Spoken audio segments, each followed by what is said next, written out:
Hello, everybody. Woo! Welcome back to another week of Kingdom Builders Credit Repair TV show and podcast. That's right, with me, KB.MichelleGreen. We are so excited for you to be here today. We have a special edition. That's right, we have a special job shadowing edition today. And we want to know out there, how much does your child know about credit and finances? That's what we talk about here on this show. So listen, let's stop right now and make sure that you are subscribed, that you like and you share, and that you go tell somebody that they need to tune in to this YouTube channel so that they can hear all about Kingdom Builders Credit Repair, Credit and Financial Tips with KB Michelle Green. Woo! We are so excited. Listen, thank you for being a subscriber if you're already subscribed. But if you are subscribed, make sure that you hit that notification button. Make sure that you, at the top of the screen,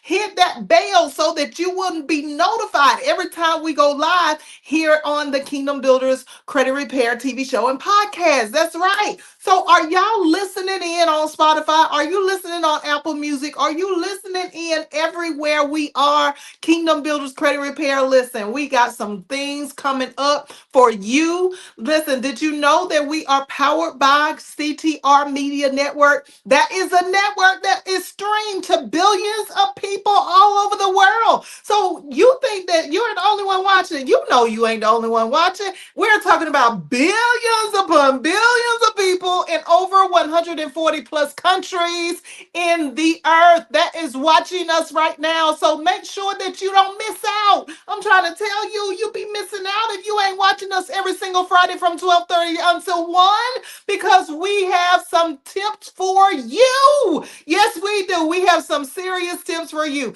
And today, we're going to be talking about how much does your child know about credit and finances. And we're going to be doing it from a special edition.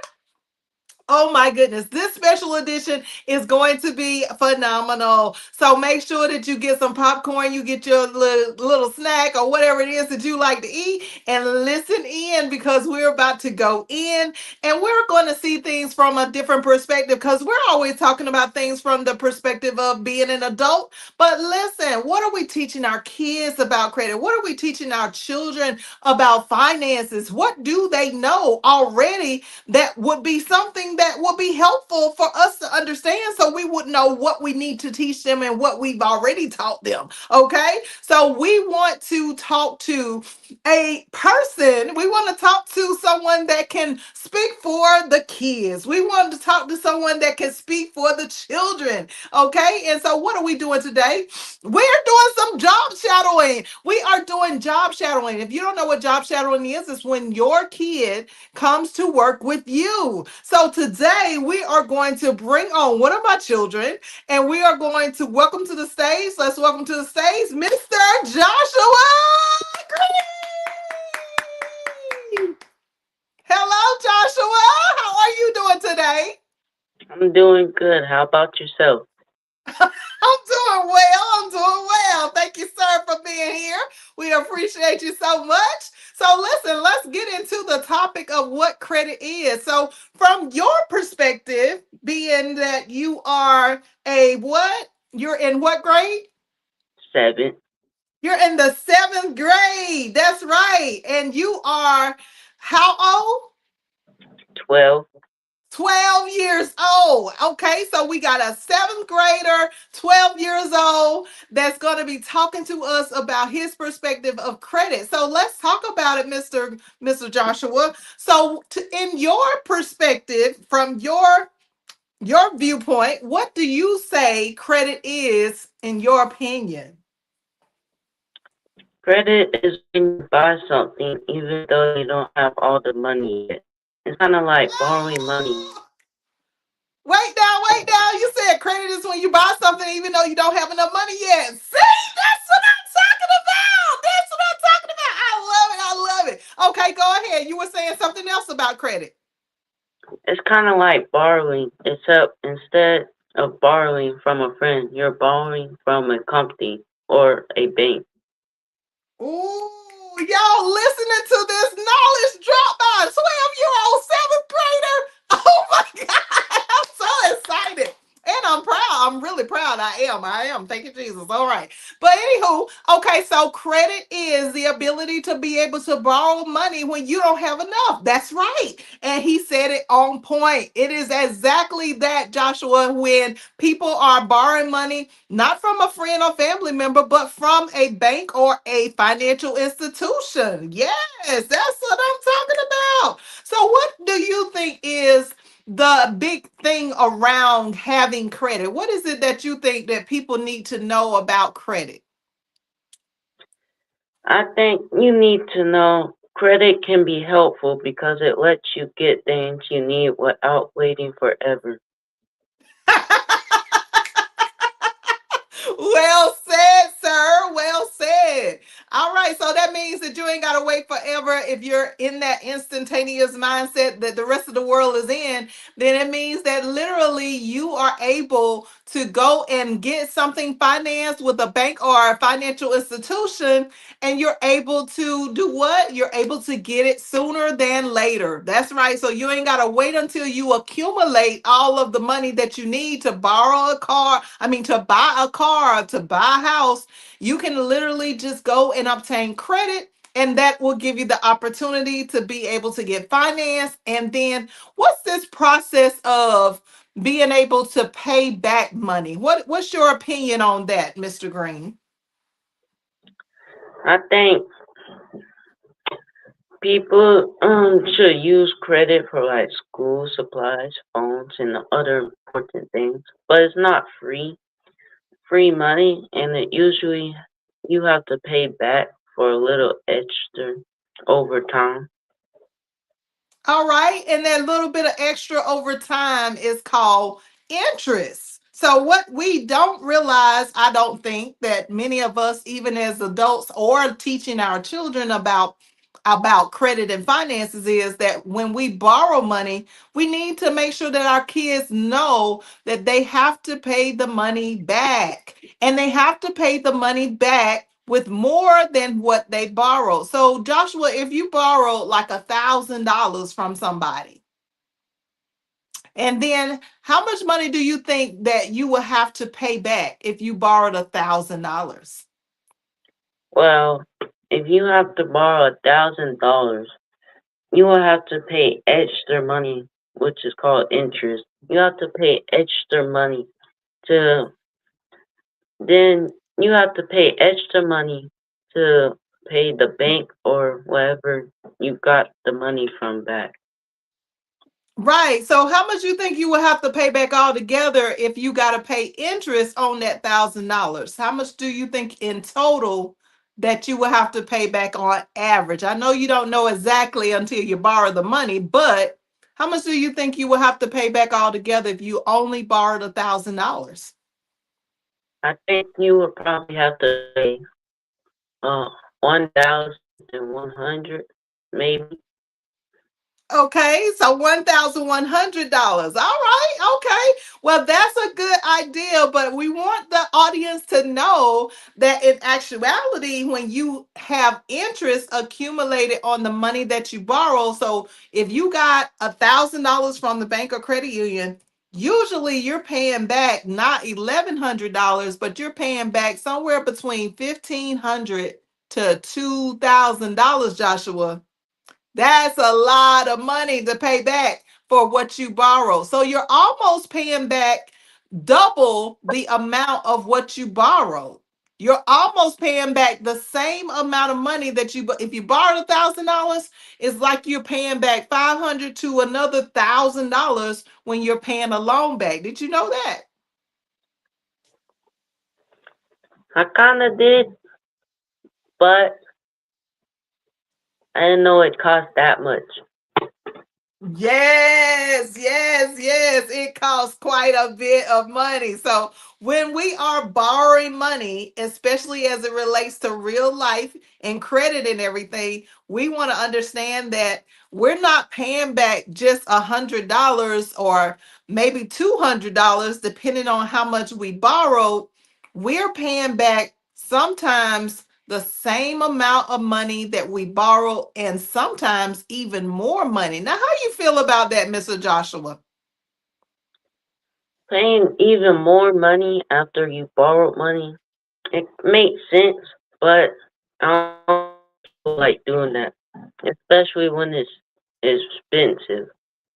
Exactly. So that's the whole thing that we want the audience to understand is like, even though it is good business sense, if you're on the end of actually receiving that interest, that extra money that the person borrowed from you or the bank, if you are the bank and you are lending that money out and you are receiving an extra $1,000 on the thousand that the person borrowed you, that's good business, right? But if we are just looking at it from the angle of the consumer, the person who needed the loan in the first place, then that's going to be where it's bad business for us because we're paying back an extra $1,000 and sometimes even more. Like that's really not where you want to be. So when we think about interest, we want to understand that as we are going forward with our loans or our credit cards, we do want to be conscious of how much money do we have to pay back if we borrow X amount of dollars. So if we borrow 1,000, if we borrow 500, if we borrow 10,000 or 30,000 or 100,000, depending on how much credibility we have, it's going to be based on what that interest rate is. So, one of the things that you can do as a consumer and especially as a kid, thinking about when you get ready to borrow money as you become an adult later on in life, then you always want to check around with different banks and different lenders or different creditors to see who has the best interest rate so you don't have to pay back double of what you borrow. Does that make sense? Yeah. Cool beans, cool beans. All right. So tell us a little something about what you have learned around finances. When you think about finances and you think about, we talk a lot about in our family about how to earn money. So what are some of the ways that you have learned to earn money? I want to earn money by doing chores like washing the dishes, cleaning the house, like vacuuming, and maybe clean some of your parents' cars. That's how you earn money quickly. Okay. So would you consider that to be a job or a business? I would consider that to be a business mainly because you if you have a job, it's probably you do the same things over and over. But in a business, sometimes you do different things, like trying to, like if you're trying to cut the yard outside, you can, you can, how should I put this? You can cut the yard, like the front yard or the side of the house or the backyard. Sometimes you can do the whole yard. Sometimes you can do half of the yard. You can do multiple things for just one little thing.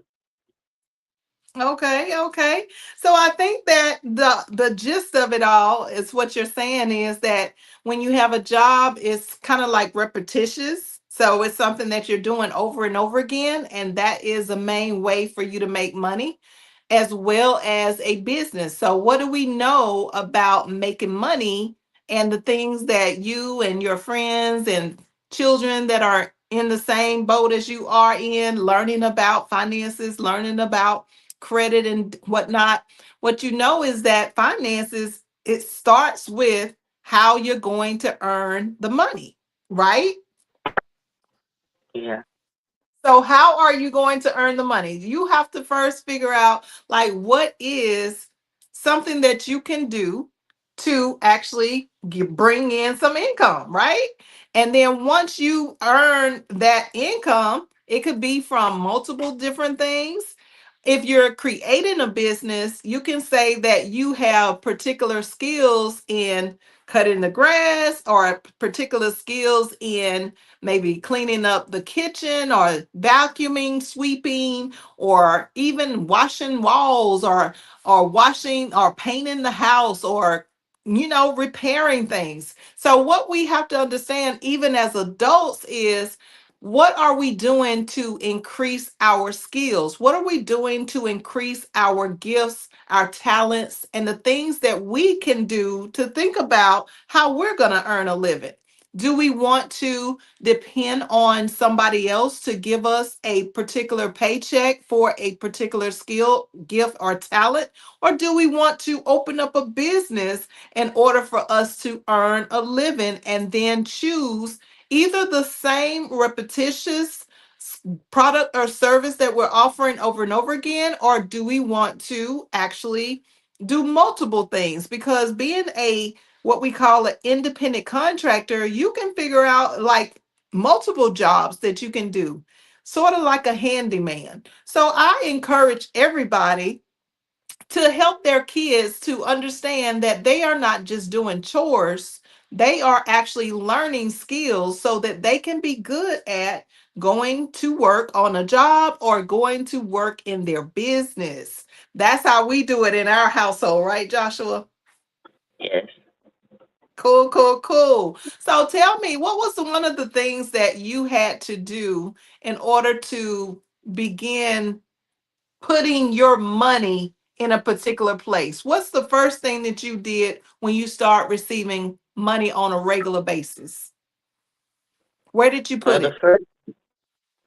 first thing I did, well, I had cash when I first had it. I had cash, and I decided to spend almost all my money and put the rest aside. I learned that you don't want to spend all your money at once, because then you will have no money left, and then you'll be upset because you spend it on snacks or food or anything that you want. But you need to really put it in your bank account or save your money up, because maybe if you save money each day from earn from a job or a business, then you could save up to buy a car, a house, or even make another business. Nice, nice, nice. So I think your internet was going in and out, but I pretty much think that everybody heard the gist of what you were saying. So where you put your money is when you first started out, you said that you had cash money, and then from the cash you spent some of it on food, snacks, and different things like that. Is that right? Yes. And then after you got the cash and whatnot, you spent what you wanted to spend, and then you put the rest in your bank account. So, what is a bank account, Mr. Green? A bank account is where you have money stored in a place that is safe for you, like it's a safe place, instead of keeping it in your wallet or something. All right, good job. Good job. Yes, that's what I'm talking about. All right. So, yes, a bank account is the first stage that we as parents should be setting up for our kids, but it's not the only stage of where we need to have the money stored for our children. So, we want to always start out when our kids are small, if they're under the age of 18, as it relates to finances and credit, is we want to start out with putting the money in a bank account. So for our kids, we would be the manager or the one that's over the bank account, because they have to be a certain age at most banks in order for them to actually have full access themselves. But if you got a teenager, or if you got someone that is even under teenage age, if you have a kid that's under the age of 12 or whatever age, you can still go open up a bank account for your kid. That's going to be the entryway that when they start building up the cash money, like Joshua said, for their bank account for their piggy bank. Let's say we'll start there. Most of us teach our kids to save money in their piggy bank. So if they have a piggy bank and Joshua has a Coca-Cola bottle, so with that being said, if we train them to consistently put money in their piggy banks, then that will get them used to setting money aside when they receive it. Now, what's one of the first things that you do when you get your cash money, Mr. Joshua? What's First thing I do is ask to put it in my bank account or split it where I have cash and one for like my wallet and then the other in my bank account. All right. And then what's the next thing that you pay when you actually get your money sorted out? So you said that you got cash and you have money in the bank. So that's a good analogy also, guys, for us to adopt is to put some of our money in the bank account. I know we get direct deposits from our jobs and businesses, but we also need to have some cash on hand. And we need to have cash on hand because I think that we kind of forget about how, when we are getting ready to spend some money, if we look at the actual cash in our hands, then it's less likely that we're going to spend as much money as we previously would spend. Okay. Yes. So that's a good point. Thank you for sharing that. And you said that you would put the money in the bank, put some of it in your pocket, in your wallet. And then what's the first bill or the first responsibility that you would take out of your money? Well, I would take out of my money, I would put it into redemption, my church.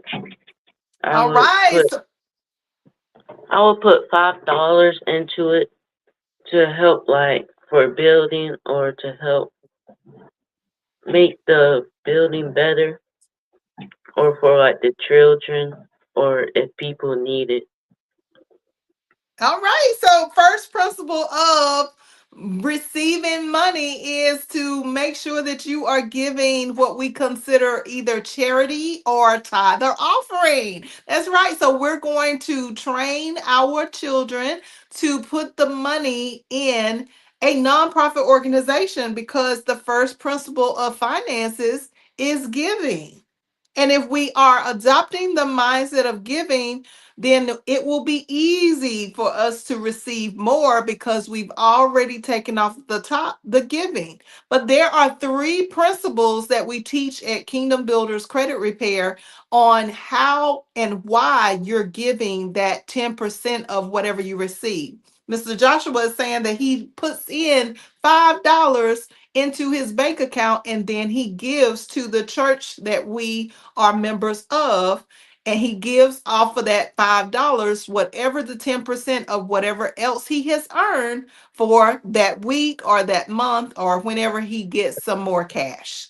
I love it, Mr. Green. Mr. Green getting the little clap of hands right there. That's what I'm talking about. Yes, yes, yes. Okay, so once you do your tithe, then what are some of the things that you like to purchase with your cash money? I like to purchase purchase food or anything that could help me. Like sometimes I'll probably buy snacks, but probably one or two items because I need to save money if I want to buy stuff later in life. All right, that's so good. So we need to adopt like three types of categories. Just keep starting our kids off with credit and finances. So we got the bank account, we got some that's cash. We're gonna give some to tithe, offering, or charity, depending on our belief and where we're being fed and all these different things, where we would like to give and make a difference. And then we're going to spend, the second thing he said is that we're going to spend the money on something that we want, but we also have to put money aside and save it.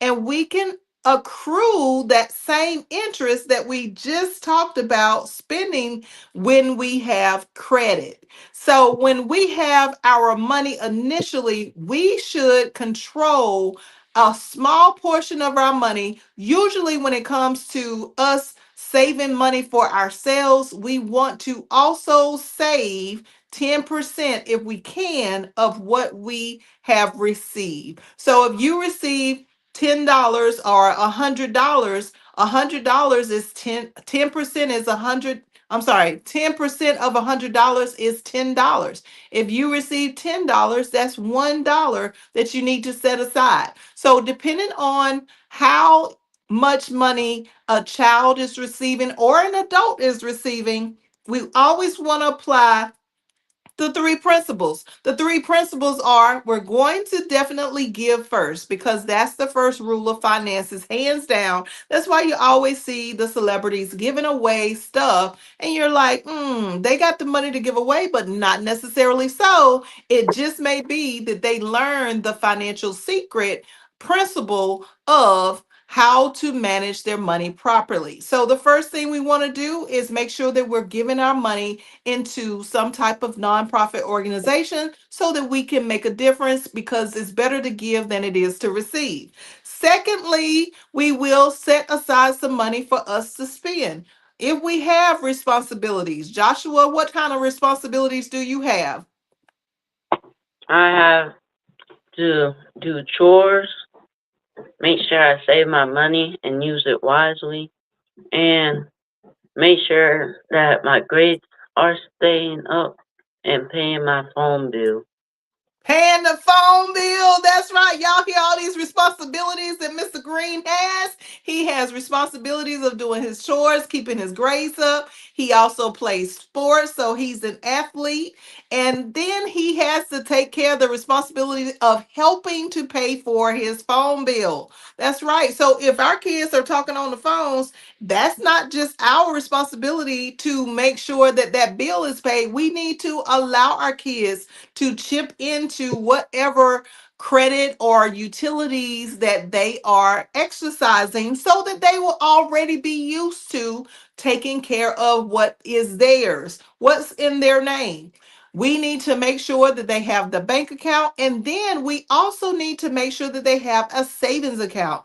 If we can only open up a checking account at the bank, then we also want to request the bank to open up a savings account for our children. Now, if we're really trying to accumulate a lot of wealth for our kids down the road, then we start with the savings account at the bank. And if you get into our Kingdom Builders Credit Repair Program, we'll teach you where to put the rest of the money. So we want to set a goal to reach, just like you do in the piggy bank, where you're putting the money in the piggy bank, but we move the money from the piggy bank to the bank. We split some of it, we keep some in our wallet, we put some in the bank account, and then we go and we spend some of it after we have tithe or given to charity and all or offering, tithe and offering or charity. And then we want to look at investing the money into some type of investment that's going to give us that same interest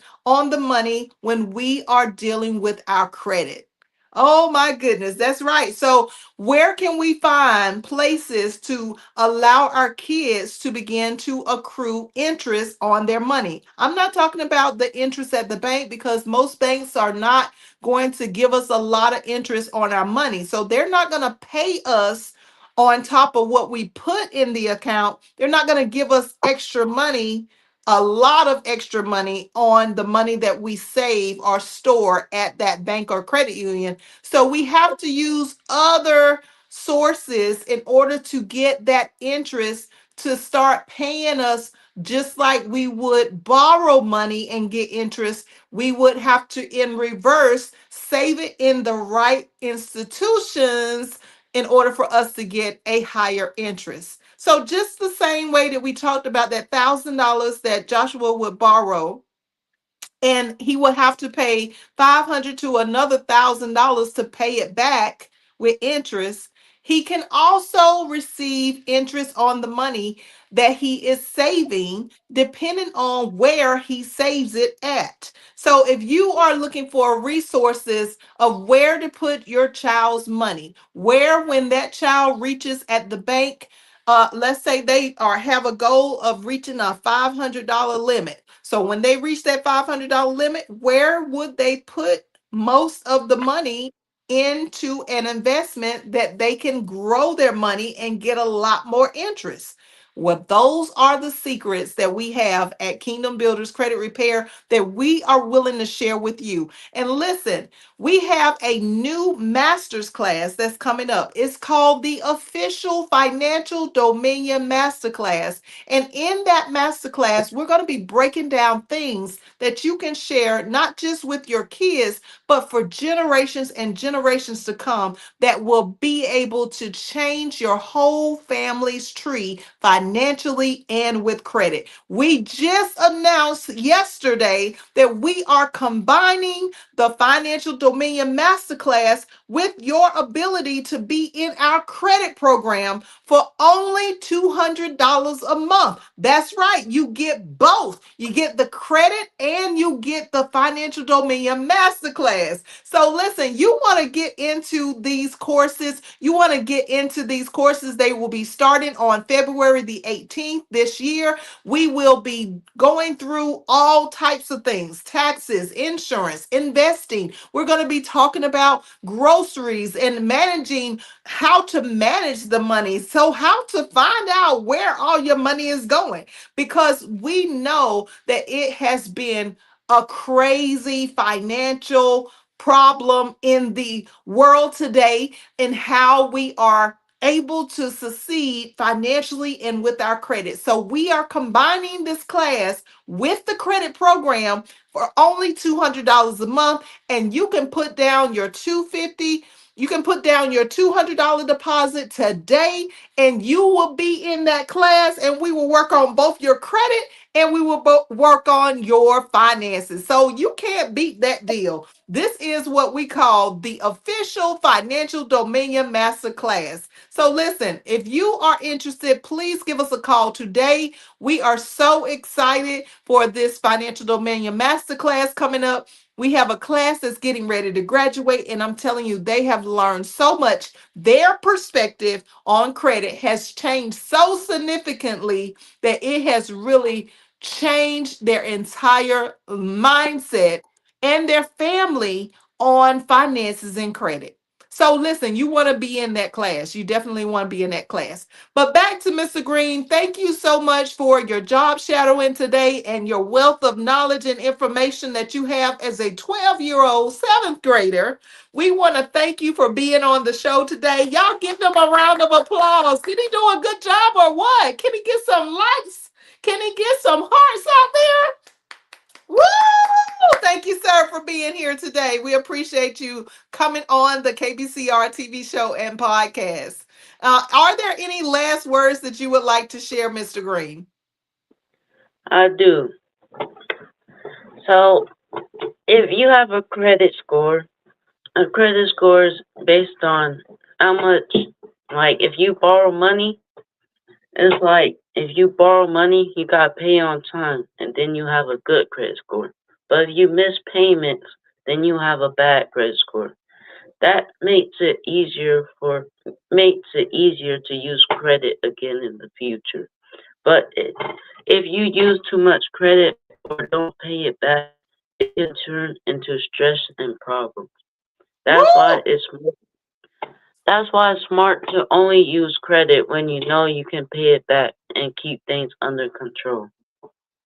All right now, yeah, give him a round of applause. That was so good. Thank you very much. And I hope that helps you coming from a child, and the child will lead them. That's what the word of God says. So listen, thank you guys for watching today. Thank you, Joshua, for being on the show. We just want to just say we appreciate each and every one of you. Make sure that you share, you like, and that you you tell a friend and set these notifications, because I'm telling you, we be dropping some nuggets up in here. So this is our job edition of How Much Does Your Child Know About Credit and Finances? I hope you have enjoyed the show today, and we look forward to seeing you next Friday from 12:30 to 1 Eastern Standard Time, every Friday from that time. All right, we'll see you later. Alligator and the wild crocodile. Take care, everybody.